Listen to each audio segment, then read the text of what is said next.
Halo pemirsa, saat ini saya sudah bersama dengan Menteri BUMN Republik Indonesia, Bapak Erick Thohir. Halo Pak Erick, apa kabar? Baik, sehat-sehat semua. Sehat semua ya Pak ya. Kita akan berbicara tentang Hari Kemerdekaan Indonesia, di mana yang menginjak usianya ke 77 tahun. Dan tema kemerdekaan tahun ini, Pak Erick, yaitu adalah pulih lebih cepat dan bangkit lebih kuat. Dan menurut Pak Erick, kenapa tema ini diangkat tahun ini Pak? Ya, karena memang kan situasi pada saat COVID itu luar biasa. Tidak hanya di Indonesia, tapi di seluruh negara di dunia, itu isu kemanusiaan, isu daripada tentu ekonomi, dan isu-isu lain yang sangat berat dihadapi. Tetapi kan kalau kita lihat kembali apa yang dilakukan Indonesia luar biasa. Bagaimana kita sangat cepat mengantisipasi. Kerjasama kementerian juga sangat solid.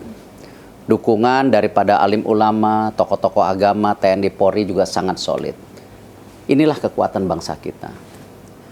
Di awal-awal ingat sekali, ketika COVID ini sudah melanda, banyak negara waktu itu sempat bagaimana mencari solusi pembangunan rumah sakit secepat-cepatnya.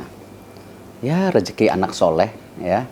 Kebetulan Indonesia baru selesai Asian Games waktu itu. Saya dan Pak Basuki, Menteri PUPR, bicara kepada Bapak Presiden waktu itu, kenapa tidak Wisma Atlet, ya, Asian Games, yang kemarin jadi rumah sakit, itu dijadikan opsi.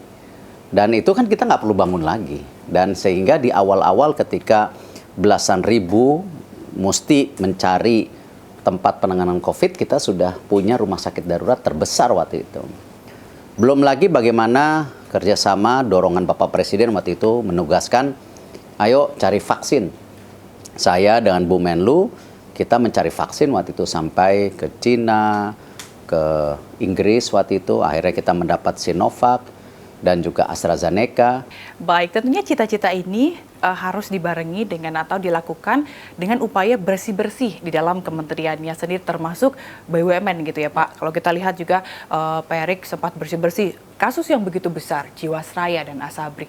Itu katanya Bapak sempat dapat teror ya Pak pas lagi bersih-bersih itu Pak. Ya gini, kalau korupsi itu kan memang bagian bagaimana yang harus diberantas. Walaupun kita menyadari korupsi itu dari zaman dulu sampai sekarang itu ada.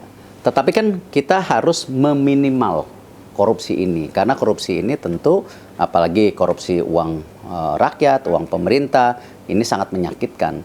Nah karena itu kita di BUMN, ya kita melakukan bersih-bersih ini tidak lain, ya karena kita melihat sepertiga daripada ekonomi Indonesia itu BUMN.